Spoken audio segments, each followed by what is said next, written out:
Fala pessoal, esse é o segundo vídeo da série Acorde para a Felicidade e hoje eu quero falar com vocês sobre alimentação, exercício e sono. São os três pilares da vitalidade e a vitalidade é o ingrediente número 1 para a gente conseguir construir essa felicidade. Se você ainda não assistiu o primeiro vídeo dessa série, eu recomendo que você assista. Para quem está no YouTube, o vídeo chama Tá com Sede? E para quem está no Facebook, o vídeo está no feed da página da Acorde, ok? Se você assistiu o vídeo anterior, você sabe que eu comecei com uma dica muito simples, tão simples que parece até bobagem, né? Mas não é. Beber água significa manter o nosso organismo funcionando bem, fisiologicamente falando, e isso é importante porque a mente é uma hóspede muito especial desse nosso corpo físico. Se o corpo físico não estiver em boas condições, não tem como a nossa mente funcionar bem. Precisa haver um equilíbrio e sem água isso não é possível. Se você nunca parou para pensar em quanto a água pode influenciar o seu nível de desempenho, de resultados e de felicidade, pode começar a pensar nisso daqui para frente. Então a gente começou a entender que a água tem um papel muito importante na nossa vitalidade, né? E que a vitalidade ela é sustentada por três pilares: alimentação, exercício físico e sono. E o que será que a gente precisa saber desses três pilares para que a gente prepare bem a casa para receber essa hóspede tão importante que é a felicidade? Então vamos lá, a alimentação é o primeiro pilar.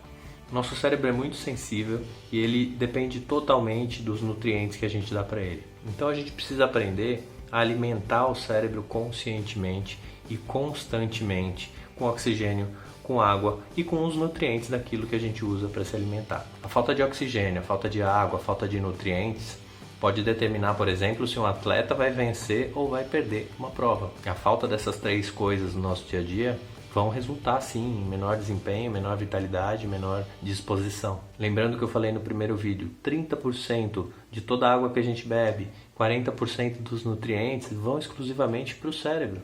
Então, de repente, aquela falta de disposição mental, aquela falta de criatividade, aquele cansaço mental podem ser, sim, falta de oxigenação, falta de hidratação, falta de algum nutriente. E como eu melhoro minha hidratação?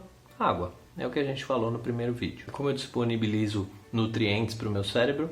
Bom, eu não vou entrar em detalhes sobre alimentação aqui, mesmo porque não é o objetivo dessa série. Mas nutrientes para o meu cérebro eu consigo com uma alimentação balanceada. O que significa isso? Comer de tudo um pouco e ter certeza de que você não está deixando nada de fora. Nada que eu digo são os grupos alimentares. Grãos, frutas, legumes, verduras, carboidratos integrais, proteínas, gorduras boas. Então se você é adepto de qualquer dieta restritiva, já fica a dica. Você não está dando para o seu cérebro tudo o que ele precisa. 30% do nosso cérebro é gordura. Então eu não preciso nem responder aqui se a falta de gordura na dieta vai afetar o funcionamento do nosso cérebro. O principal combustível do nosso cérebro é a glicose. E essa glicose ele consegue fazendo a digestão, a metabolização de carboidratos simples e carboidratos complexos. Falta de carboidratos vai afetar também a produção de serotonina, que é o hormônio que é responsável pela nossa memória, pela nossa atenção, sono, regulação de temperatura, sensibilidade à dor, entre um monte de outras funções no corpo. A serotonina é muito mais do que o hormônio do bem-estar e da felicidade. Então, pessoal, a felicidade não combina com a restrição de nenhum tipo de alimento, nem excesso, nem falta. Nenhum extremo é saudável. Se a dieta que você segue por acaso restringe totalmente algum grupo alimentar, eu sugiro que você pesquise qual é a relação desse grupo com o funcionamento do cérebro. Nosso cérebro é muito sensível a isso, vale a pena pesquisar, né? Nem 8, nem 80, o caminho do meio sempre, isso vale para alimentação também. Então esse foi o primeiro pilar, alimentação. Segundo pilar, exercício físico. Não sei se você sabe, mas exercício físico é uma das maneiras da gente manter o nosso cérebro jovem. Isso faz parte das recentes descobertas da neurociência. A neurociência evoluiu muito, 99% do que se sabe hoje foram descobertas dos últimos 20 anos. A gente está falando de 98 para cá, né? De antes disso, 80% do que se achava que se sabia foi totalmente descartado. A gente achava que o homem tinha 100 milhões de neurônios, o cérebro do humano tinha 100 milhões de neurônios, e hoje se sabe que são 86 bilhões de neurônios. Antes se acreditava que o cérebro não era capaz de gerar novos neurônios. Hoje a gente sabe que ele não só é capaz de gerar novos neurônios, como de gerar novas conexões entre eles. É o que a gente chama de neuroplasticidade. E por que eu estou falando isso? Porque a ciência evoluiu. E quando a ciência evolui, a nossa expectativa de vida evolui junto. Então hoje o ser humano vive mais. Então como é que a gente pode fazer para manter o nosso cérebro saudável por mais tempo de vida? E uma das descobertas da neurociência é: eu preciso exercitar o meu cérebro tanto quanto eu exercito o meu corpo. E nesse caminho a ciência descobriu que para eu manter o meu cérebro saudável, eu preciso me exercitar, fazer exercícios físicos no mínimo 30 minutos todos os dias. Por quê? Porque o exercício físico aumenta o fluxo sanguíneo para o cérebro. Isso mantém as minhas conexões neurais sadias, mantém o meu fluxo sanguíneo, a minha irrigação sadia, e isso mantém o meu cérebro mais saudável por mais tempo. Além disso, os exercícios liberam todos os neurotransmissores que regulam os hormônios que controlam o estresse, funciona como ansiolítico, como antidepressivo. Pessoas que praticam exercício regularmente sofrem menos de ansiedade e de depressão.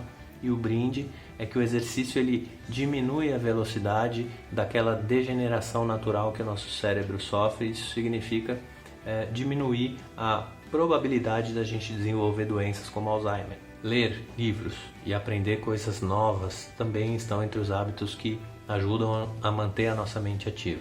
Então agora você tem mais um motivo para praticar exercício físico: manter a mente saudável. E o terceiro pilar da vitalidade é o sono. Uma noite de sono bem dormida é vital. Por quê? Porque é durante o sono que acontecem processos importantíssimos para a nossa sobrevivência. Você já deve ter ouvido falar que nosso cérebro emite ondas. Então quando a gente vai dormir, o nosso cérebro começa a reduzir a frequência dessas ondas que ele emite.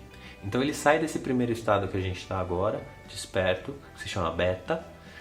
De beta ele vai para alfa, para delta, para teta. Então são estágios diferentes dessas frequências e em cada estágio acontecem processos importantes dentro do nosso cérebro. Por exemplo, a regeneração de células, a produção de hormônio do crescimento e processos de cura só acontecem quando a gente está num estágio mais profundo, que é o delta, por exemplo. Então se você tem uma má noite de sono, um sono muito leve, ou uma noite de sono muito curto que não dá tempo de você entrar nesse estágio mais profundo de sono, ou se você não fica tempo suficiente nesse estágio profundo, não dá tempo do seu corpo se recuperar, produzir os hormônios necessários, fazer todos esses processos de cura. Quando a gente passa por um processo de aprendizado, por exemplo, a gente vai para um curso, uma aula, acontece a mesma coisa. O processo de guardar aquela informação, de transformar aquela informação em conhecimento e gravar na memória, ele só acontece no estágio profundo de sono. Por isso que é importante, depois de uma aula, de um curso ou qualquer estágio de aprendizado, experiência de aprendizado, a gente ter uma boa noite de sono. Por isso também que se recomenda que não fique estudando até tarde no dia anterior. Muito pelo contrário, acabe cedo e durma bem, para que o seu cérebro tenha condições de armazenar na memória toda aquela informação que você viu. Então, recapitulando, para você manter o seu cérebro funcionando em alto desempenho, de um jeito que você consiga se sentir bem e feliz, você precisa dar para ele combustível, hidratação, oxigênio e descanso. Combustível e hidratação. Ficar muito tempo sem comer ou sem se hidratar vai afetar a maneira como o seu cérebro funciona, e ele não aceita qualquer tipo de combustível. Exercício.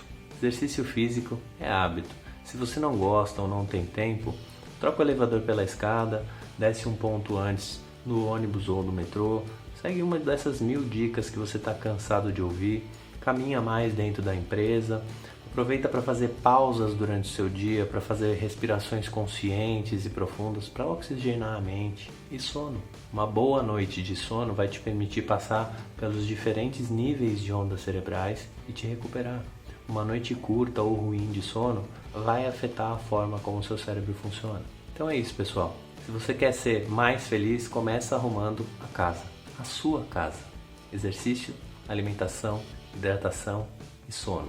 A felicidade só vai se hospedar definitivamente aí na sua casa se você oferecer para ela todo esse pacote na sua diária.